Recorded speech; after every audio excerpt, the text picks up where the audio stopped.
Basumi no abo Ghana de shima ma we ira Josika 89.5 enyumre nsia kase boso eni enyumre yi ensam hodo a ebu from power yememo edoso ne esa wotiare ensantwerefo akokyina pesam fo falance no kwaja bo nya daje wa sonso de ma ya tenase ye bekenkan e de asam ye kase bo na information centers ahodo so abefo kwanso Sika FM online.com Africana Radio ni modern Ghana kase bo na ho Facebook live Sika FM 895 live YouTube Sika FM 895 official TikTok and X ni nyina at Sika FM enyimre insam hodo a yede be som wono de de makotene bi ene sen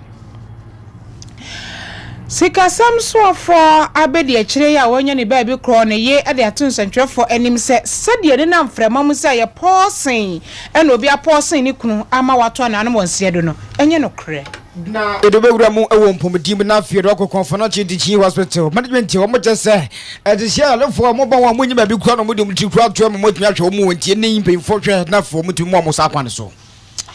na achachefo nkabom ko ekuoku ahudu o makom ho abom de broni kanse coalition bi wo mo de atodwa se aban de wo mo ka enti saban no amfa mo mo fo so bosumi ebesimi ne da ya twato de a wo mo ani aban e wo bika na enanso don kuma wo no ma sibe de fie mo sore ya mo nante ya eko shama government hospital mo je se sikabot na wo twene so wo de ko hwe na fatumi abom ya kukuresi wo bepim ne yi pefo ya wo hwe a mo de 1 2 MPP aban na shebedwani a wono awotafo otafo wono kroya na ebe hwe kire se wosoafo a oswafo be de kire wododo amamu mpuntuo emo eno ko share appointment committee wo chese say yedi ntrumuntufo ebeto afiase no nani nyi ho na samson no so fofo kra ya pa no se obra na fo energy be kire yamhode kan ye hu deputy minister dignity on your part fofo kra nyam for John apam abansani enenso ono so ko share appointment committee ni mo no mu busebusa ne se mebre no a e de fa kwan ya obafa so betumi aye na dwumedie enyimre nsem bi kan wenim ho ne atena se a ye be kenkan ede asoma kenkan fo ne ye me rantie nua ba ma me efomo akafena mene Baramasam Kofi Dogla Jidin and Sunwo. Ye jatra kwa ne soba ni aba beto so. Sika FM track wine yen ye kro 89.5 e Sika FM. Sika FM 89.5 yer suma santimai. Sika FM 89.5 yer suma santimai. Sika FM 89.5 yer suma santimai. Yes suma santimai ni Ghana man ye wiase nyira ka wafai ma yenwura esumni mo ankasa. So for bedi a chire ya wenye ni baby kro ononyamfo John ampontua kuma ya wono kro ya na wo ya edweso mrahye bedwane fitibra papa yi eto ase ye ne Ghana ha se de enim no obi eto ase sa de ensamo pio de hyehyɛ nakemu de amanfo kekan ya amanfo nkomhye ne ade ne video so fitibra papa eto ase ne video so ahodo agentre ha saa na samno de edi muntintiman pa mkyerɛ yɛse no a ekoso papa ne wo ne ho no de edi muntintiman pa ne se amanfo bi se eyepɔsin o ene adigu aduane mu ema papa ikodi ya ene wato na anu wose do mu a wo ma bobo bi mu kura din wom so nyenyo no nko an edi sa aduane no wo mo se akonfam yi bi mu se die egu ene ensam de bebrebe ama eye mami papa ya wato na anu wose do ne ye apostle leading en Lilian Kuma wano kura akacha posi forsa wamuntu nsamfra Captain Smart because what is a captain kan asem ni bi say ni kunu person ye dia ma no asa wa candidate da na asiso enti posi formfra no no mmisa bisa ne ho nsem ne nei ma me rankasa mo ene nsantwerefo abonkomo ene wo che say ensema piepie ni kun wo ne ho nyina titiru ene person de no wo Ghana ni na so watibi wakenkan bi wo bia kan yese na fo asom a bobodi nyina na tugu ba bi kuresan se enye no kroda sani kunu sabi o person ena obi di ama no a wato na anom wosere na emom oni nete ne twotwom twone no ne bibia fantefo bese na adaade nyina ene ono oni ne ko nakra na oni ne ko ba bia ba ne kunu no no oni ne ba enen dam pakroso enti se bibi ye ne kunu na wonim bese afi ba ko ni kunu wo yade hyehye ne ho kyese woni ni nyina eno omo ko a ama cheso motu kwan kura kwama no ne wo ho jaman wo mo ko jaman ama doctor fakuku dam ka se o yade hyehyɛ papa no ho ye yade aka ne moja enti afi ba ku no ni kunu akoyade isa ne se ena no besi gidigidi afofia nto ata no adwade abamo a papa no fa moto ana no mo sere nti enei ni kunu asabio mpredu asa yade hyehyɛ ne ho omoko no mo hwɛ ni mo sanka ne ho beto na ne ho anto no na ba mo hu abefa no ko wo hu ne enti a wobi gina baby kasa na ya pɔsen no ene wokodi aduane bi ene fa hin ekokosi hin ma mene sa nye no krada enti sansam no wo wate bibia abotugu na ne ku obi ampɔsen no yade na na ekyehye ne ho a woto ananom ewo ensiedo Apostle Lillian Kuma. In fact, that aspect saddens me more than even his dismay, because I believe he's with God. Even if he's not here in body, I still believe he's alive, and definitely everything will go on. But the way they are speculating about his death is really unfortunate and it's discouraging. Many people said the American and I say, Yadi by men and men in a call Germany. But I could pray. You mean Dr. Bianca and Cheremita. Surprising by Kumpaku Mikum Mujem. You mean say, Yadi and your diagnosis. We around August and I yet chira and Yaku. Dear me, the one I've been me a part of the medical team, both Germany and this place. Obien will catch them with just say a poison. No medical reports both from Germany and this country in can't poison yourself. But me my infatia in you per se the two papa wa popra 45 years now or can't just you know. John has lived more than some 90 years. Omunya better opportunity in life than him. So I won't say what is not there. As far as I'm concerned, my husband was sick. I know the sickness. I won't lie. And that's what I know, it killed him. So if anybody know anything, I want to know. Apostle Lillian Kuma no. Enti wose ni kunu woyade na oyade a ono onim sana ni kunu yade onim anim yare ko a oni no na na ekoba no omo ko yade no enaja akwakoba no yaya sei enti nya pause asem obi nka asem a enye no kura ntuni kunu so enye pause asem bia enti wa wo ka san asem ni bia hweye sanse ni kun obi ampose na yade no yade a eja omo kwen anye ye a ba mo wu abefa no ede ne kro Abushiama yemfim na fe yemfa nko empomdimu na mdo company for one ewo konfono chitichi hospital na ombunde ni homonso ekasa pa na anoba o maboyen echeze sia de oba ya sabia wa bia ahwefo betimi aba na abeda na afaja ehwegina omo achi wom entipenfo na fe wontumi mo wom titu ni se bia wodo pi no wode ma ahwefo betimi ahwe wom na ma agi wom mpomdi no makoma fefi mu no tisie de wogina abeye ma me ho tere so a esubi kura ba wontumi nya ba bi kura na odinti atumpogo na Dr. Nia na se nesi ni bi kura tumi akugya ne ho no ahwe no do busan se de papa tinti ene ha wo na nunu nti ana mpefo wo na wo konfono chitichi hospital meche management amo wogina ba wono base sia de keme akone komese ya hwe ne na fiatena ho sa no a e de ha pa ade bebre ansabia yi de ban so so mofo bebre no ntumi nya akunya so ko nya mpomedi ma pase de wona kasa ho no dum nti a nam so ba won ba ansabia wo se wo ba beji wo mpomedi ma paninti no sa no ma wogina akoso sa no ne se hotere so se ya wo mu ntumi nya nse de open the numu ana public relation officer piano di masa sabi owura kwa mefrempon ejejim how do pinu emem ne wom senya obada ba kumu na senipa be aduanu ne betua form a enam se da no mususua na fe no ma hodo pie hia de ma omunti no bonse be aduanu 50 ne ekire nko a nam da so wo ho a ne se omua e betua bom ma tua ja sen de omuntimi nya bi na se na osu chechi mu e de chechi sentwofo senya how we em ne woman bibi nti obon wa no ba e de mampe for sei do nya konya sonko a okai. CAT has always been about the most congested tertiary facility in the country because we have for some time now exceeded our capacity due to lack of space. And so congestion is not something that is new. I mean, it's always been bad for a while now.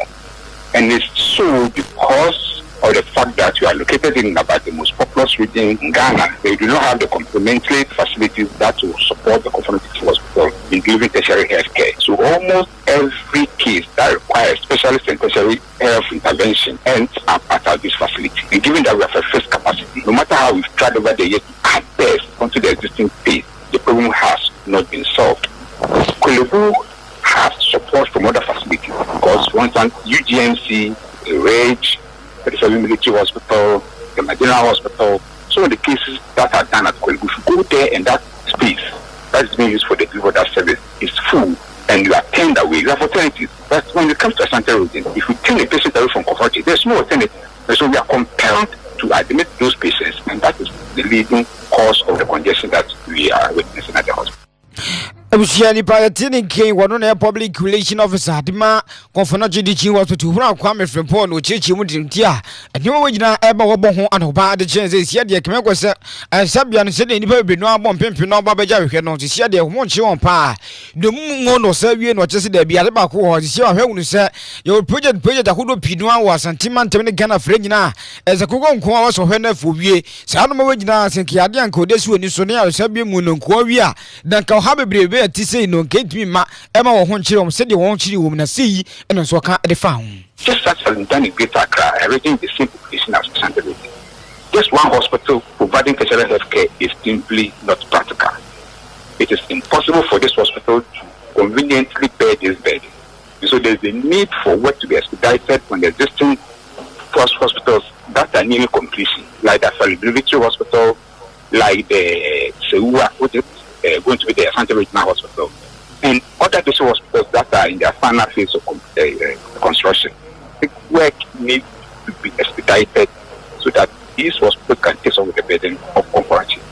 If that's not done, nobody in this hospital can promise you that it has the capacity to show that this huge burden that is being trusted on us. It's not possible. The congestion will continue to be a daily occurrence until this hospital is expanded and the other hospitals are completed and other existing ones are upgraded. That is the solution.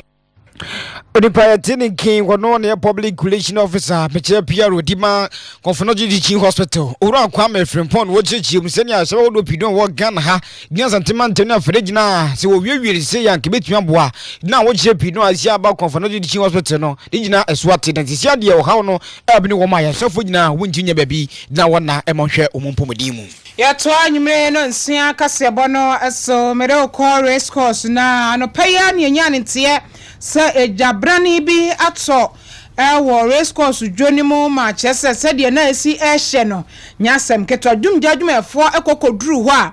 amane a wo ye prem to braka se mu no ye nya di free mu ene se wo manfo bi etoto abo ade bo dwumjadwum efo ro nyina ne se ba bi eja ne hye no dwumjadwum ani a ono so ye nipa wankwa gina jani mu enum no ameja no hye na japade enti no de aka nyina hye enti saade a eni ombato abo e de abo dum jadwuma ekono de ete wo ye kase bom nse ebi kura prayer me che fire service personnel na ebi prayer na ye reporter no e che se ebo ni bi kobo kwabenane hwene so ya na ne hwene kura e pon moja na eno na nwumre yi amane ensaka e che se aposi fo so abo mo homode ama enipa edi sa nyampra me kire o matoto abo e de bo dum jadwuma eko empanifo no ya che maako enum ya kire se emra no akoko machim prepa na jane die ene ehye papa mo chese containers be se wo ha ne adua 180 containers me kire nkofo shops a ehye yenko a eno no a chese amafo japade nkofo dwetire na ahye na efa enipa num no a yache wo mo no eho no efa commander ono konfa no che teaching fire station DO3 Simon Ben Buadu ani ebon komofa ho yentie no. Unfortunately, we were met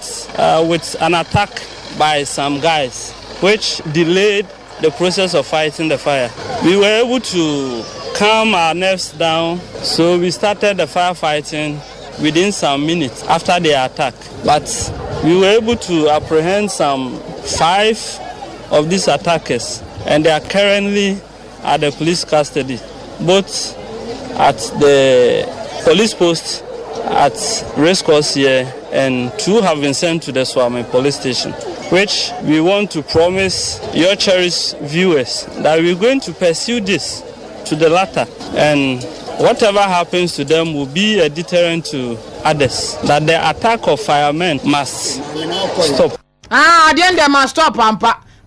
Na kakra na mo chirigu o so bo am sa se chese o sisi se do mo post fo kache ya so twin bi e beba no e be ya de sua ama afoforo nso se be ya bibiri na fire fo ba ho no ma enko bo wo mo ko Facebook live Sika FM 895 live said ye le janisia e dere pa nya sem keto amanfo aboka nko shops achese wo de ko we e preke so na asa buro bi because o mo se ba bi e sha ase no ye nikanika ba bi a wo mo yenyam ne ma buro ni tromankese ni moko ni ade amanfo apra kofo je kirahye yi je asemo we de na no den pa Edin kofo pra pa omkafra ade na yanti ne anopeja etoye ewo eye race course no eho amane na nwumre yi ye de abedan wo yi asemo wo hwe se ne de tie ndi ahye me first time mati race course na race course maka kan afeni dan be call me so ejodi form wo no omodoso nenso de ne ti ne bi ahye no be bi ahye nyina me ni ho ho pete utimi fa utina yikura uhu se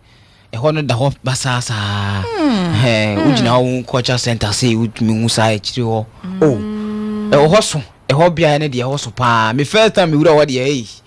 utimi say ejodi form wo aka o me nisu tame o mo wo kwa no nyina futuro se bo mu sei enye se wo kan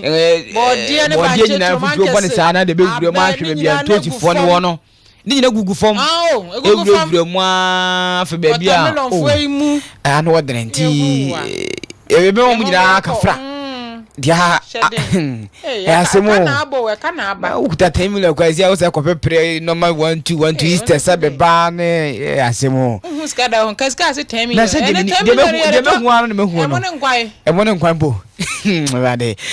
abushia ma ye free na fe me fa nko don kuma wono so na shebje fie da masemo mo kegina boni ambre papa mo so gina ayetie wode gina se kana pan ana na do ngufa do die ni mu MVP amayeku ni mu mo e de si wonu so mretie be mse mba na mpomudi mu de matuan bibia a betum bia na so nei edo na don kuma so mo ma shebje fie mo so so de se dabi o mati bibi nka titiri no se Shaman Government Hospital no a ese omotena se wo mreko ana mo ma shebje fie March 2020 ni mu no o mo jitum se mo pesika 32 million euros so adu ya bosia won agitu mu se wode hwe na fe Shaman Government Hospital ngo de awie kura na enum no na ese 100 bed construction na enum no ese be pim ni amekaze 2020 mo be pim se semre pefo de bi anya hwe kura ya dia so bo form Ghana mampani na adan go for de so bo form osana boso de to so dunkro 2020 ni mu no edum mu na dia so bo form we se nkagma dia so nko betima koso den so Shaman Government Hospital be pim nei era so tim de tim esuabro be enko bia era so gire gina na nam so adon kuma wono ma so je fie me chairman minority in parliament o wo mo dwumadi awodo pino mu de nso be ma o mancheche adwuma koso na sadi we ya ko ba sa no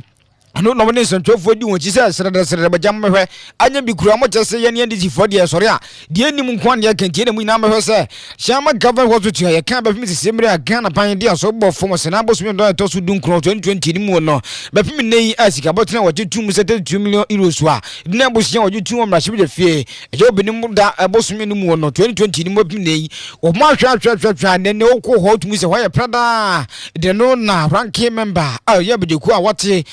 health committee ni mu no bi ko what say won hwe mpomudi so parliament unyamfo kwapna mita kando wono na ka sia de dia ko wie ne de hadre papa za Shaman Government Hospital enke ade an campaign fo hwe na watimi ahu na fo watimi asiesia ka ade betimi abo pa ni nyina se sika botini wei wo se e ko sa hwe ne so bepimi ne nam se sika no hwe ni mu no sika no nyankodu mpo kwa ne pesen ka matwi de frase kura wodi aso bo fo bepimi se me blocks nso a e da so bepimi se me ni nyina hu ofufu a me chese enuma manche ho a na nu mo ne so bo ma ne se sa de we ya de a ha adwenti mo nya brenti mo Ghana ye man pani na adon go for the 1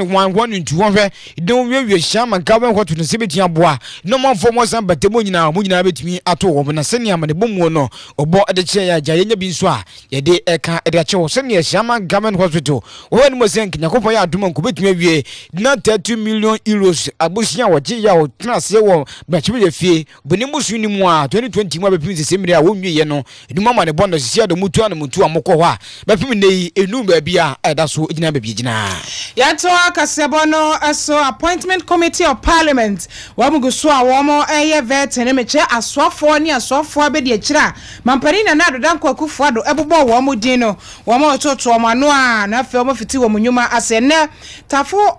o ta formula she bedwani honorable Vincent Akwasi ya wono ko asoya ehwe nkronkro mamuoni ni mpuntu ho nsam eso koye so afa be de akire oho ena okopie mu a vetting committee no enim eno mu bisa ne nsam ano no so nya adaji ya no a na edu santrum ntui anti LGBTQI++ metumi awale da ase ne Ghana flag yi obetumi awale ni nyina microphone sim enim obetumi awa no me yes ye da obetumi awa no eno ne plus ne de anya kra o aha ye bisa ne ho nsam se wo kan de fa ho eno wo chese o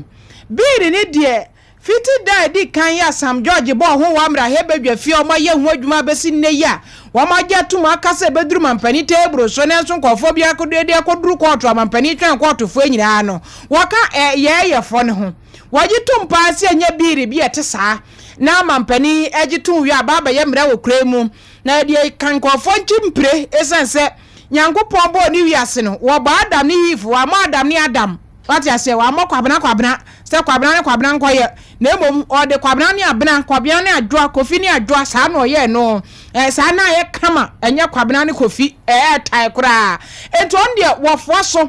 wi nyame sam kura to nchen a ya mamrem sa anya mafore ya soso so krom hanum sei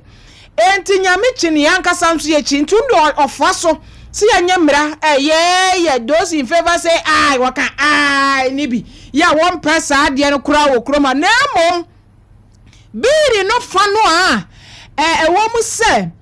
ye hu se wo bi ye bi na se achi no ya de ne ko gina aseni bia ne atototo na no ne yakomra ne na se bono a ye bekena chimpre punishment ne se yemfa no kotum no ho no ana se fo se yemfa no kotum ni de eba sa no asa dipa no wonyai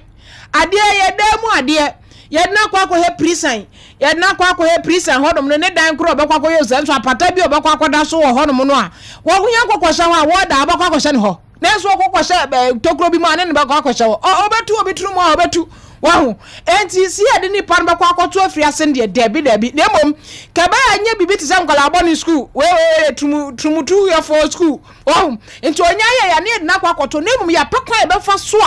a wo mo aka councillors ya abu krom ha ya abu hei ya bibia ya councillor ngofo ho ni ade wo makogu om so ya de mpabo mo ne ya councillor wo mo na ya kyerɛkyerɛ wo mo ade we nye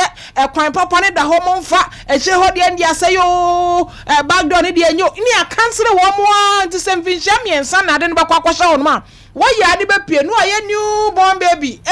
wa ya body foforo enti no na ne ma dada ne nyina tuma wo tuiri nya na atwam oba be brabo foforo na mom so de ni kohyam se me de ne kwa kohyɛ fiase da afenu ama liberty go on afenu okwa funtane ne enka ne kane no obori tokura we no amena nka so no okotu onkofo ya ase omachi kwan ho afenu okotu amna no enti nka yempe kwa be fa so e be sesa sa nkofo no sense emra ne che wo ma ye de wo be kwa kotu afiase na mom mra ne de ofo aso sa tumuntun de asefo asa ompe yentie no when you sentence somebody to community service and he goes to live in a community and they know that he is a gay, they will lynch him. They will stone him. No, why are they chasing them around? So you see, even if there is any framework for community service, it is more dangerous to sentence the person to community service than to an enclosed prison where the facilities exist to reform him. What do you say to that? Well, Mr. Chairman, I think that this buttresses my point that it seems we are throwing our hands in despair. I'm making a strong point that as a parliament, we should be much interested in reforming our people. That is our responsibility as a people. We cannot say that there is a supposed anticipation of gay persons being lynched if they are given community service. And so because of that, as the people's representatives, we are throwing our hands in despair to allow such persons just to go astray. That cannot be our cause. Let's have a proper forum. Let's have proper engagement to see how best we can deal with such persons. It is our responsibility to do so, Mr. Chairman. Enti otafom rashe bedwani honorable Vincent Esefua eno yenye hu forum nye forum na kwadonkoko obi nu ada binya sa forum no we yenye forum pa mu do yenye engagement nya ware engagement ni bia yen keka ka adwimom yen transe keka ka adwimom na sa afo no wo mu hia pa boni nkyerɛkyerɛ ene niema ebedane wo mu na so wa fresh girl mo Facebook mo ma hade fresh girl like me hwaniema nsisi me bo so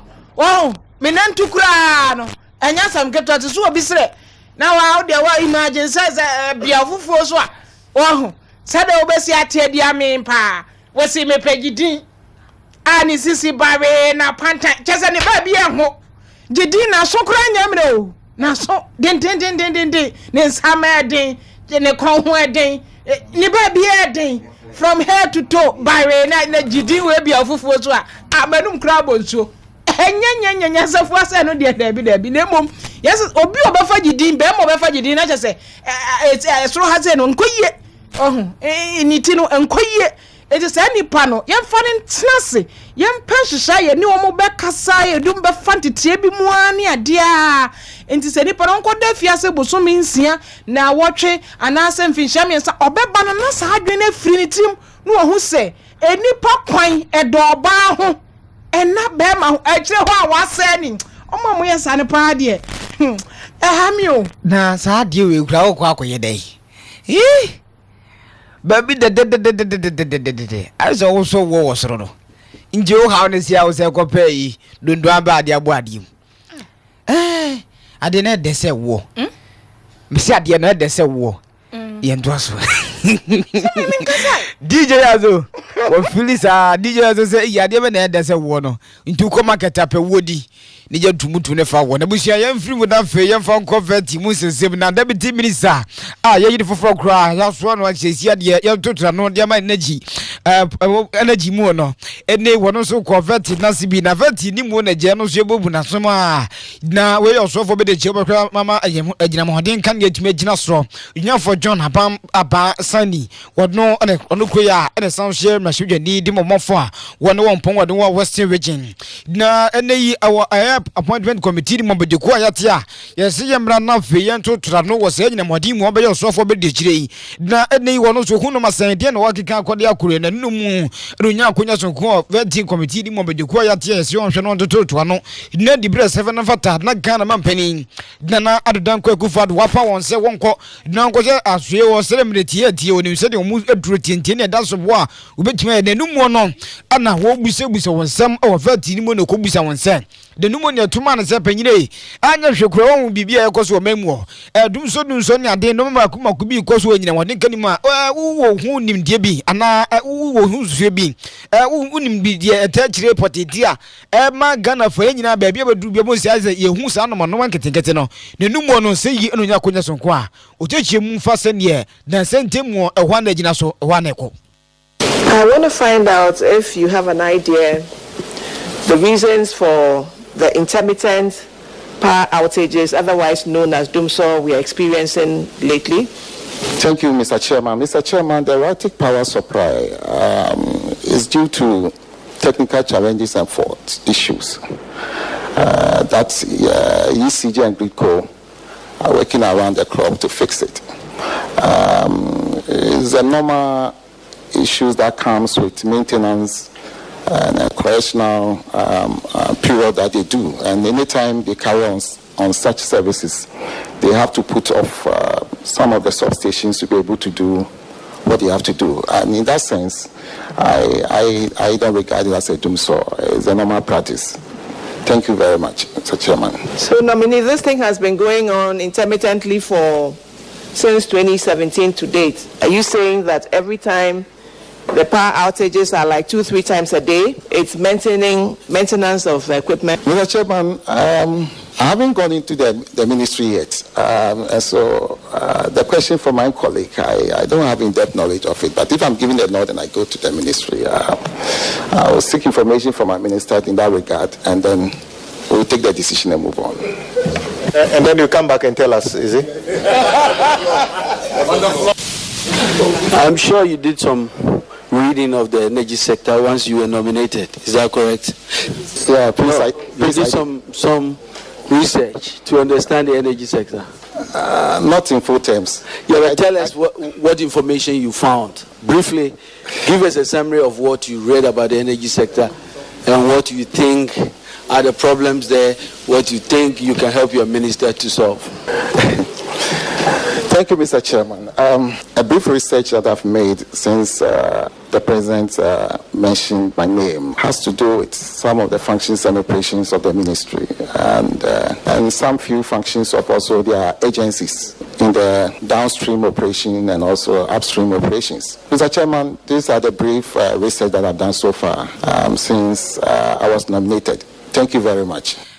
Abushia di pa tini kin onipa fo ya pan foforo kwa so fo be de che obehwe na fe nyina moden kan yetime gina suru nyamfo John abamabo asani ne tini kono no yemra hwedwani di momofo mponwo no western region ne busabusa ne sema ebuja musemu no sire bi course na sire nyina ya kwan ya fa so busa ne se nyina hoden kan yemu no ade ne hawo ne hodo so o minyanko ho wono mse na enti unyanko du ho a no asaba no be ya no de amaya na no mu adada wo sire e wo mu no ne no mu ana so busa ne bi o se anya hwekura ye hu sitika sem no ma bi ekoso Ghana fo zuzu pa e wo nyama no kan je ne bio ana be se atum nchi ne no so sei ana oknya akonya sonko a okan efa ho. Ghanaians are crying but they don't get value for money in respect of petroleum products. In assisting your minister, what are you going to do to ensure that we get value for money? Thank you.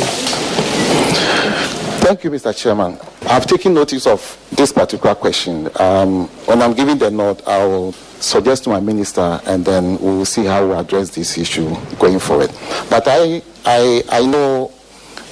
National Petroleum Authority is the regulator of the downstream petroleum industry, and they have been mandated by law to regulate all the PDCs, as well as ensuring quality, quantities, and standards of the PDCs. And so I believe as part of their monitoring and supervision, they should be able to ensure that the customers or our consumers get value for their money. And so, as I said, when I'm giving the nod by this committee, it's one of the strategies or some of the ideas I have under my sleeve to be suggesting to my minister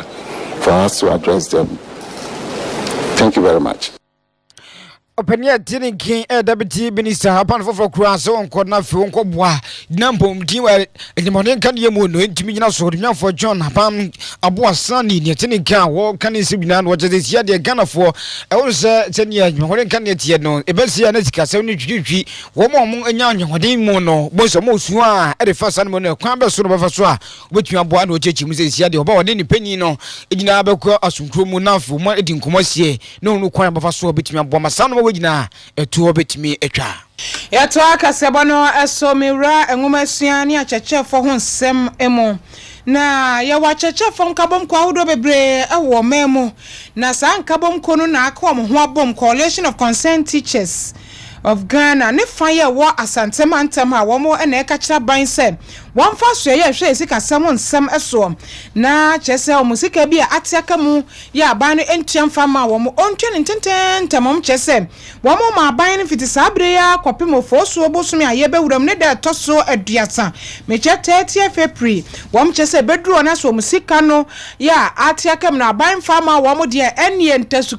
kokko wo manum na yom ti fita na nso nkomba ba kokko no e de akira ban pa wom chese sika na atiaka ma ban tuama wom nti ama ho kire e de aba wom san so susu se e haka to bi no aban ye no eno na nam so mo musika no akere na we die wom ka akira ban se sisi ade ohun se he no aban ka te ya chafu enti sika ni bi abam enti on kan che aso ye hwe sika sam so ho nsam se wom musika na atiaka no wom tuam fa mo anya sa de a wom ebe ban te so kokko e de akire aban no chairman edema coalition yi eyowura Godfred Mactete Ansa one and central for akasa yenti na barely 1.5 years government has been downplaying with our welfare, so when it is that our dues that we have authorized the controller to do it on behalf of the union, he doesn't do as we have accorded him to do. Why? The controller and accountant general is a accountant for the government of Ghana. So the authority that we have authorized him to do, that when he takes the money,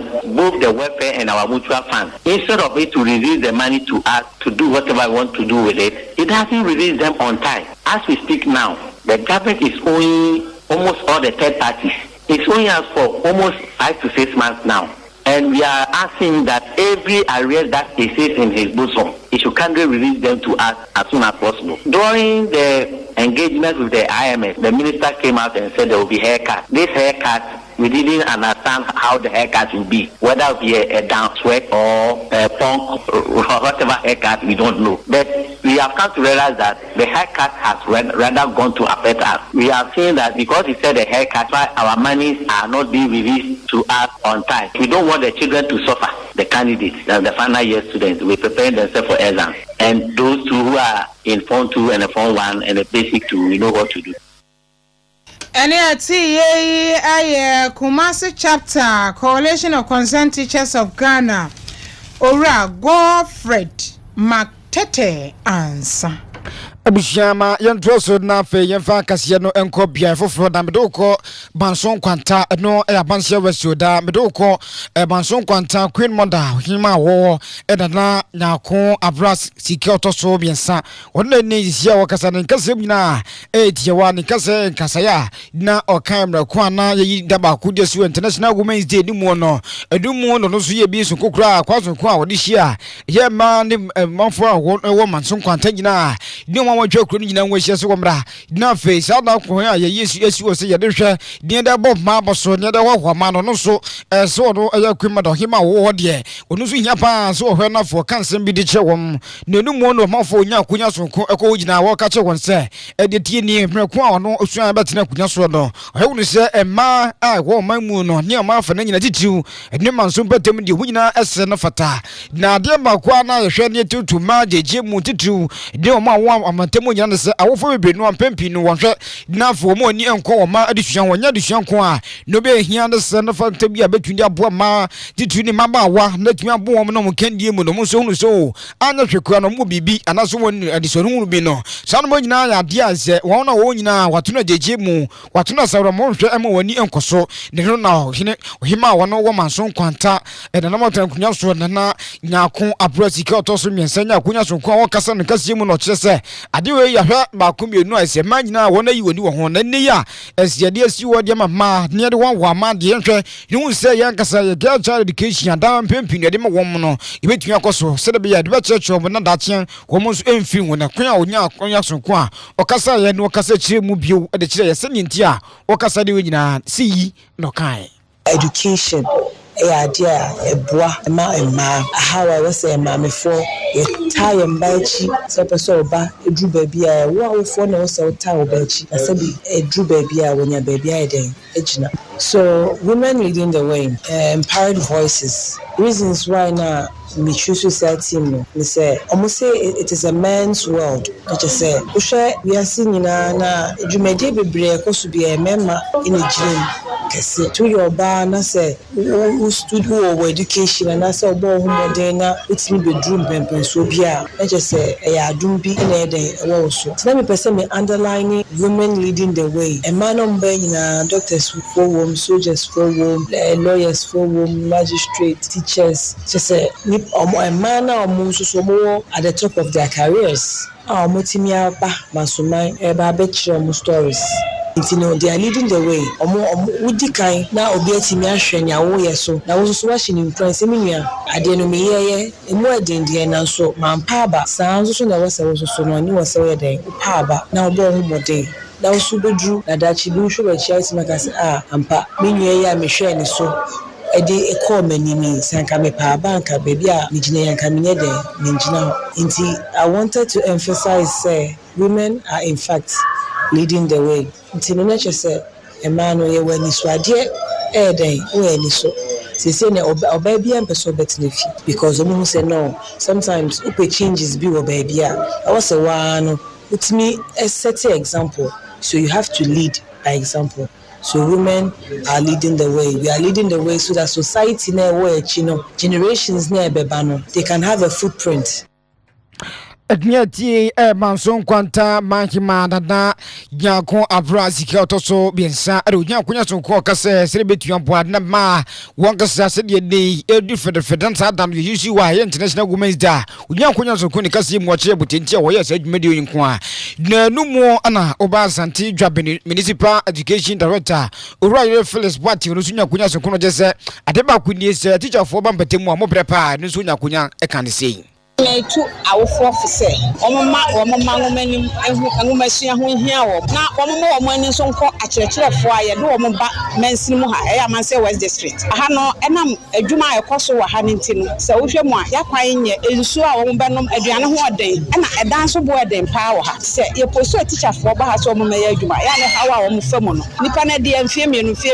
no person or baby for. Tinami slept our four and can't a man. Say a dear teacher for Baha. Woman, you are way too. One more morning call and check one more sitting so almost about our money. Name the hour when you almost want the apple and more fry and I say West immensely. Because I know it figure it to you. I say Amphibians are chef for now. Ojo Mopine. I didn't know.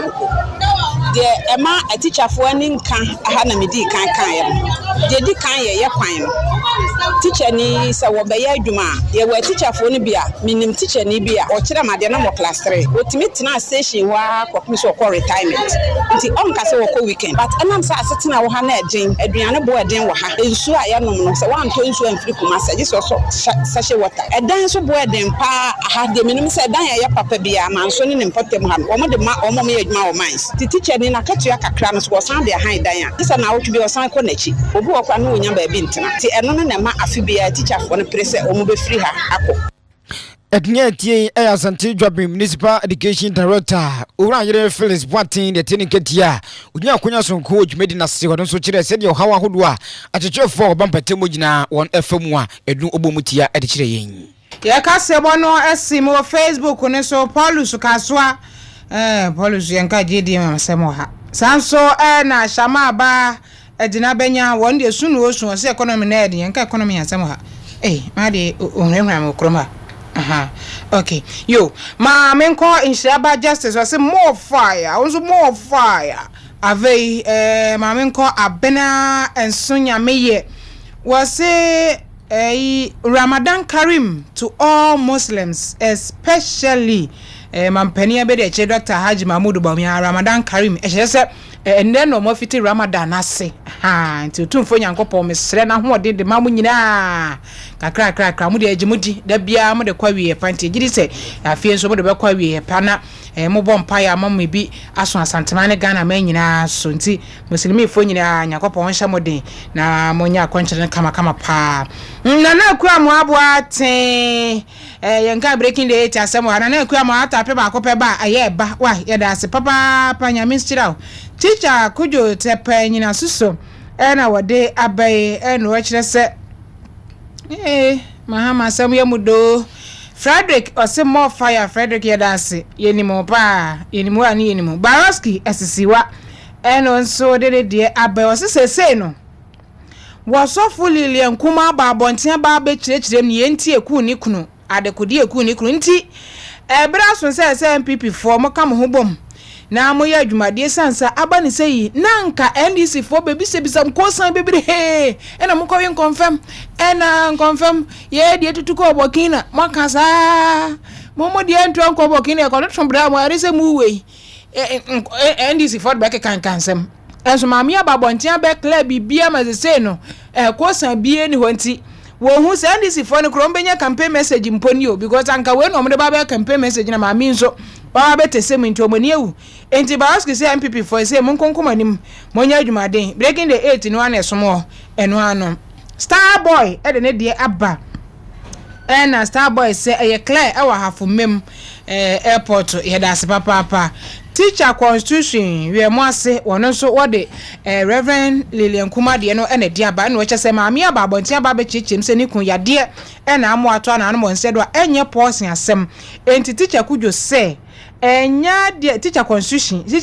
say ohun say NDC for omunya campaign message say we na nkomo ba begina so e de adwo manum abisa ko sansa de tu mfuturo gu Ghana fo ani sa so ma me ba be chechem de nkofo dem so mo campaign message sasa yada mo nyina se Facebook fo ene mo amhwe TikTok ni social media handles ni nyina yada mas papa party fo say tie radio so nyina yada mas pa na asia no bi nso kwa me ofori aboaje kokwa sense wo fatome na afei eye owa ahene ma na Mrs. Asamoah Beleda adwaketo Emilia na Esther aboye papa ye sebo for your falasre kwaja ball Accra 94 years a onkita pomanyumere technician DJ Yazo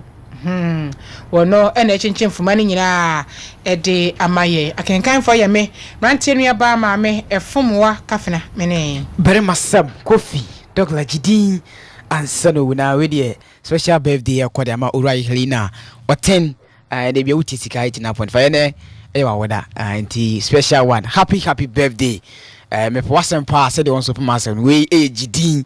anti nyakopon twidi ampo ma efia eburu efie nyina so enka ho